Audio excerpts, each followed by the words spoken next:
Good evening. I've only got a few minutes here. This is a pretty short chapter. I thought we'd see what we can get through here. Chapter 9. I know it looks like a painting, but it looks like a painting here too. How to keep people in acceptance. Now that you have the person closest to you in acceptance, here are some additional ways of keeping him or her there. First, stay tuned in on their mood frequency. Speak their language. Follow the rules on how to get through and reach all of the personality types in their own terms, and adapt your own natural mood frequency to suit theirs. If, for example, they are a driver type and you're a feeler, talk and think in driver terms. Or if you are a driver and they are a feeler, talk and think in feeler terms. And the next, reinforce their own image of themselves. In terms of their personality type, show you love, admire, and approve of those things they think that they are good at. These may not be the things about them that you really do love and admire and approve of. What you, with your personality type, love, admire, and approve of about them may be totally different, but they think they are. Since you are responding to them in their terms, those are the things you should focus on. Keep in mind that even if what you are saying sounds artificial and phony to you, it will not sound that way to them. To them, it will sound like exactly what they always hoped to hear from someone.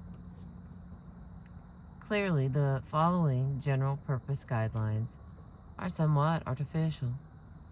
You should vary them to suit your style of conversation, the person you're speaking to, and the specific circumstances of the conversation itself.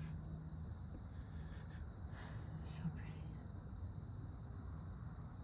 Try out any version of these image reinforcing stamps of approval and watch the positively amazing response they elicit. In the next section, what to say and who to say it to. Say to the feeler warmly, "What I like about you most is the way you're always so thoughtful toward other people. You always try so hard not to hurt their feelings and to treat them with consideration, even when sometimes maybe they don't really deserve it. You never try to control other people or dominate them. You always listen to what they have to say and treat it with respect. You never rush in the way other people do and make decisions without knowing all the facts. You consider every aspect of the situation carefully before you come to a decision. You always seem to care so much for everyone else that sometimes it worries me a little. Maybe just once or twice you ought to think of your own interests first."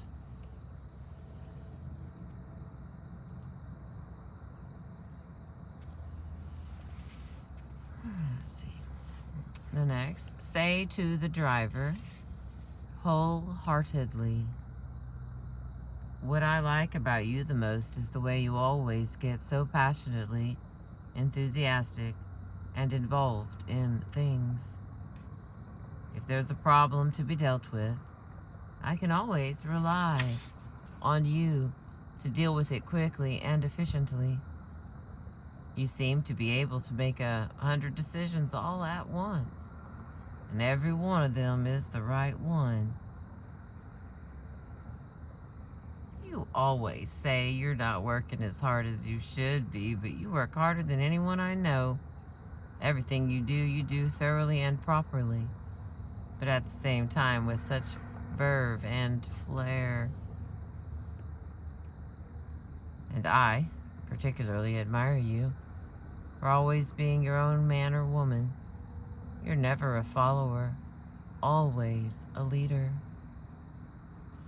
And the next, say this to the analyzer seriously.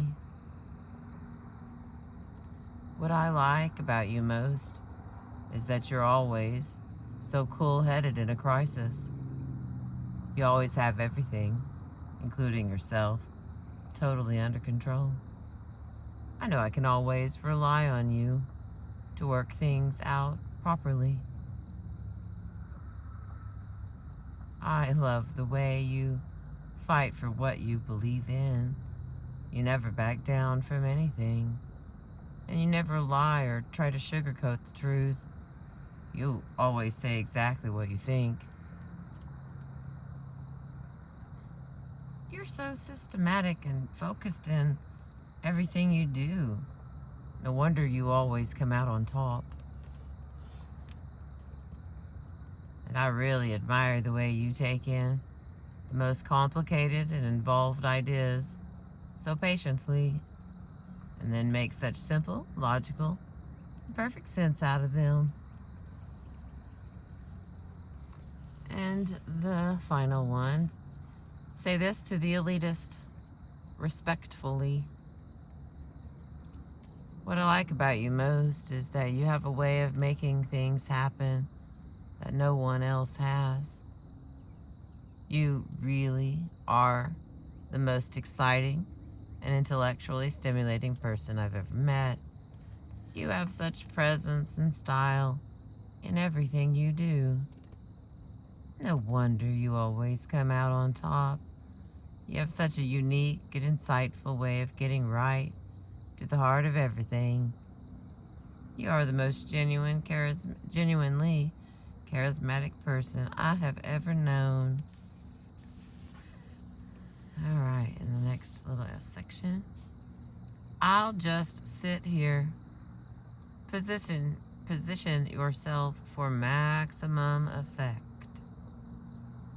All the people tend to focus their attention physically to one particular side, whether right or left. From that angle and perspective, they are happier and more comfortable dealing with other people or merely taking in information. Which side they favor depends on which side of their brain they use the most. The right side of the brain houses intuition, emotion, and motor skills, while the left side controls cognitive functioning. The right brain processes a wide variety of visual, emotional, and sensory information as an overall picture. The left brain organizes separate facts sequentially and logically. Although we all use both hemispheres of our brains, we were all born with one side dominant. Despite learning to use the functions of both sides to get us through life, repeated use of our dominant side has become a habit. When we role play at being someone else, we call on our whole brain for whole life learning. But when we settle into being ourselves, or when stress forces us to retreat into our core personality, we return to the side of the brain we feel most at home in. The left brain controls functions on the right side of the body, and the right brain controls functions on the left side of the body. My first choice here is feelers, who are most comfortable using their right brain where they can decide how they feel about things, will always, when pondering about something using that side of the brain, look to the left. When they break eye contact, this is the direction they have a habit of glancing in. So if you want to get a feeler's full attention, sit or stand slightly to their left.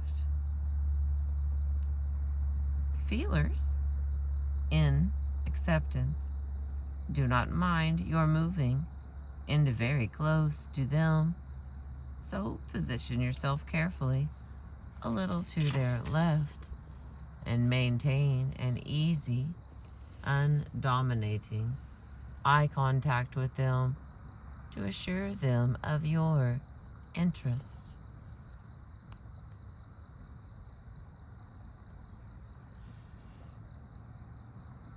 The next is analyzers. Analyzers who are far more at ease using their left brain, where they can analyze facts in a precise, structured, rational manner, will always, when processing ideas, using that side of the brain, look to the right. When they glance away, this is the direction they usually look in. So if you want an analyzer's complete attention, sit or stand slightly to their right. Even when in acceptance, analyzers control their emotional responses to intimacy. So do not get too close to them unless you know from experience that they will be emotionally responsive to close contact.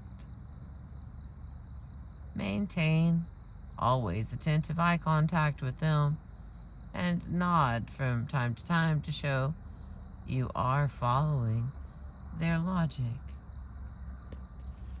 The next, drivers who skip back and forth in both sides of their quick brains settle into predominantly left brain thinking when in acceptance or great stress.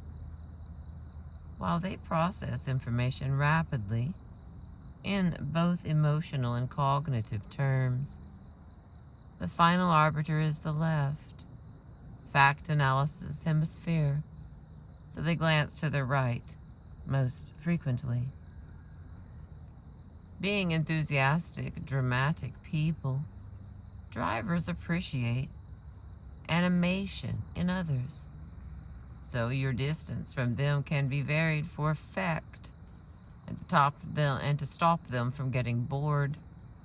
Maintain a bright and alert eye contact with them using the guidelines for how to tune in on a driver's mood frequency from page 153, and you will have immediate impact on them. And the next, or the last one, elitists.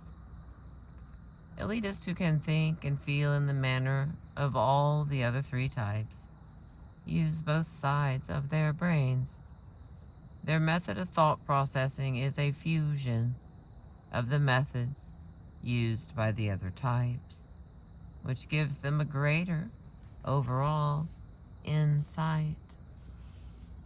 When in great stress, elitists have only two gears: fast forward or fast reverse, great anger or great depression. But elitists in acceptance become more emotionally and rationally moderate, and less obviously personality type cast than any of the other types. With the elitists, you may position yourself anywhere you feel comfortable, but watch their eye movements carefully, and if you can detect any predominant direction of movement, stand or sit in line with it. In the next category, because we got a little smidgen of light left here on the hill. Page 161. Know when and if to touch.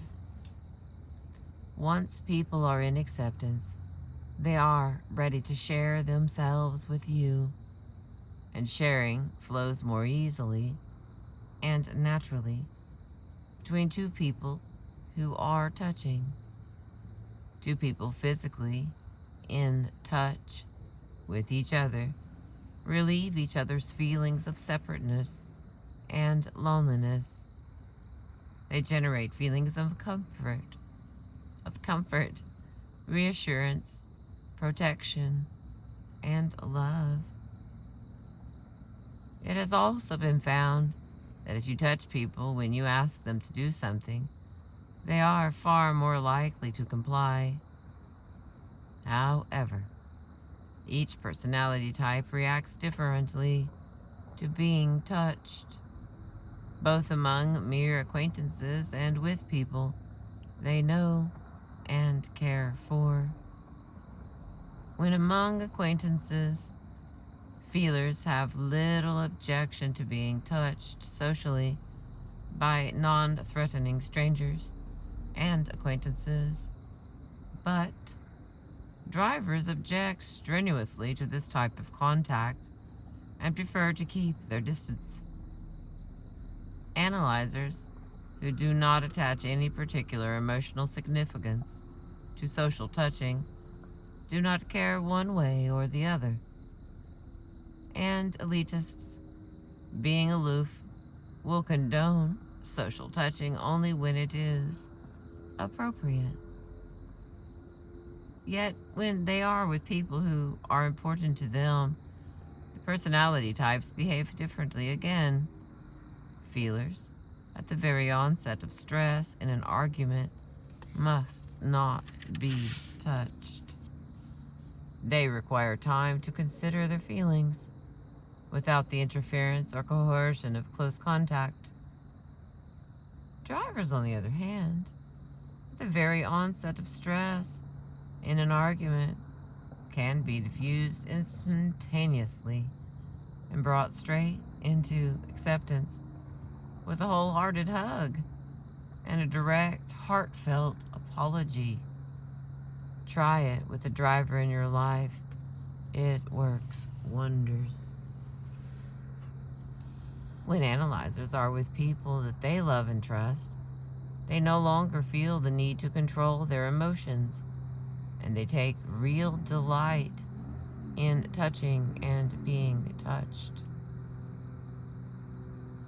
In private, with the one person they want to open up to, elitists derive an enormous sense of comfort and reassurance from being touched. With all personality types in acceptance, there are certain nonverbal mood language signals that are a direct appeal for touching. When you see a cluster of any two or more of the following, move in close to the person you care for and either touch them lightly or embrace them gently. All right, it's quite a list here, my friends. Here we go. First, they turn one or both of their hands palm upwards in their lap. The next, their palm is turned outward as they stroke their hair back away from their face, usually a female signal. The next one is they cry. The next, their lips change color as they purse their upper and lower lips together for between 15 to 30 seconds. And the next, their chin drops to their throat and they let out a large, audible sigh. The next, they drop and round both of their shoulders. The next, their hand rubs at the bottom part of their chin while they hold a smile on their face. And the next to the last, their eyes look upward as an exaggerated, slow blinking process begins. And the final one, they physically reach out for you or touch you.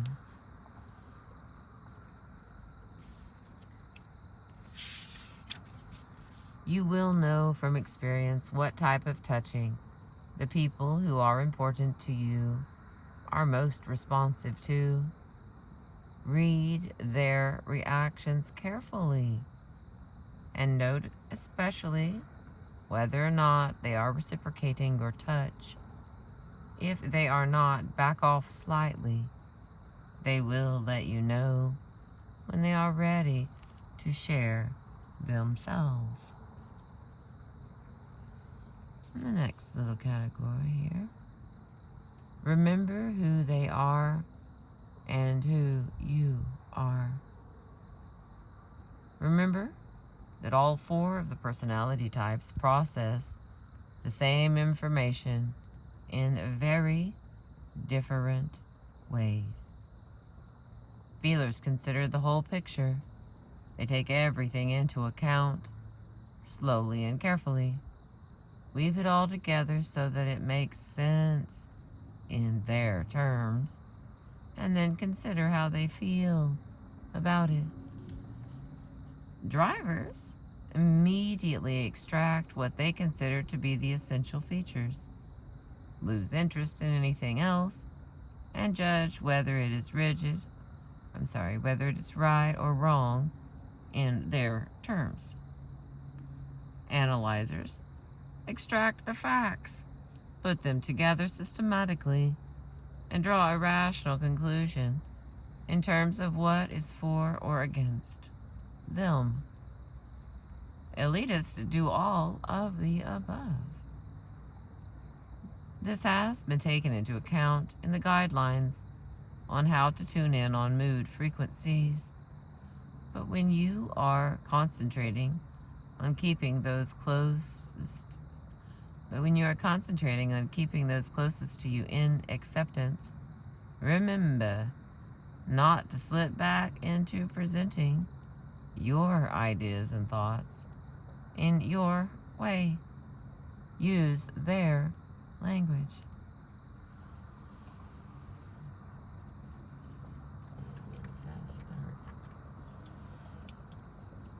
Okay, let's see here. The next little part is, do you see what I hear? Use the other person's visual and auditory ways of processing information.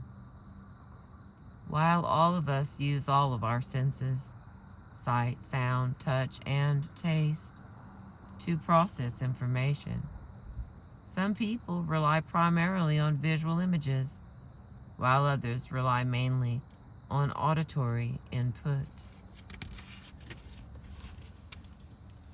Where one person may take in information as a series of pictures or visual images, another may take it in as a series of sounds, tones, or auditory notes. To determine where they place most reliance, ask them to describe an enjoyable time they had at, say, the beach, and see if they describe it in terms of what they saw or in terms of what they heard. For example, whether they recollect the sight or the sound of the surf breaking on the sand.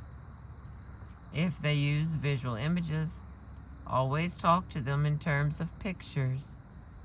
If they use auditory images, always speak to them about everything in terms of sound. The visual or auditory imaging is independent of personality type, and you can use it to enhance the clarity and sharpness of your communication with any type, further deepening their feeling of acceptance. All that remains now, once we have gotten the people closest, nearest, and perhaps dearest to us, to accept the fact that we love them, is to demonstrate just how we would like them in turn to love us. We can do this by using the last and perhaps the most satisfying of the 3 R's, reciprocation. Okay, I'm going to put this up here and I'm going to shine a flashlight on it. This is where we're at. It's dark. Okay. Alright, hang on. Is it working? There we go. It feels a little shady there. Sorry about that. Let's try. So we got this one here. A note on crying and then yawning. And then we're done with this chapter. So here we go. Stay with me. Can't be like 2 minutes here. I'm fighting mosquitoes for us. Yawning. Webster's Dictionary defines the verb to yawn as to open the mouth wide, especially involuntarily, and with a deep inhalation as a result of fatigue, drowsiness, or boredom. However, this definition is not quite complete. People, especially those under 30, also yawn as a result of stress. They do it to release tension. A child being scolded at length by an adult and unable to vent her frustration and anger at such injustice by fidgeting or answering back will often, apparently inappropriately, let out a huge yawn. The greater her stress, the more extreme her yawn, sometimes with an exaggerated shuddering of the whole body. Young adults, in difficult confrontational periods of their relationships, may suddenly start yawning more frequently than is normal in order to relieve the tension of their pent-up feelings. So if your partner starts yawning at what appears to you to be the wrong moment, don't assume he or she is merely tired or bored. There is more to a yawn than that. All right, and the last one. A note on crying. Women cry more often than men. They need to. Stress in women causes a buildup of prolactin and adrenal corticotropic hormones, which are actually physically released in the shedding of tears. Until puberty, boys and girls cry equally as often. After puberty, when males and females respond to different hormonal influences, female blood levels of prolactin are 60% higher than those of the male. A woman in stress gains emotional relief by spontaneously flushing out the unhealthy excesses of chemicals and hormones through tears of anger or sadness or joy. A man who has no such buildup to relieve sheds his tears only under enormous distress.